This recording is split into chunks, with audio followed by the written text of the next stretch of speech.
Setelah menulis sebuah sumber atau kutipan, apa yang harus ditulis? Di sini ada kutipan 2 yang membahas tentang influencer. Kemudian di kotak merah itu pandangan peneliti terkait dengan 2 sumber di atasnya yang membahas influencer.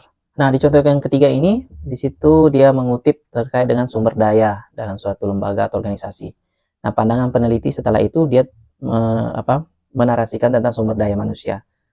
Ya, menurut pandangan dia yang dikaitkan dengan sumber tersebut, ya. Jadi ada konektivitas antar sumber dengan yang dia narasikan. Nah, khusus untuk di bab 2, apakah kalian juga harus memberi pandangan?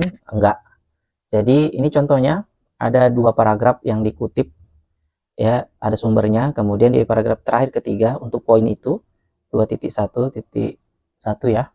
Nah, di sini dia memberikan kesimpulan terhadap 2 pandangan itu. Jadi digabung pandangannya, dicari titik persamaannya. Jadi seperti itu, setiap ada satu subpoin, maka di akhir itu harus ada kesimpulan terkait dengan semua rujukan di atasnya. Misalnya di contoh berikutnya, ini masih di bab 2, ada beberapa rujukan di atas kutipan. Nah, di paragraf terakhir sebelum pindah ke poin baru, ke sub baru, itu harus ada kesimpulan lagi yang ditulis oleh penulis, dalam hal ini peneliti.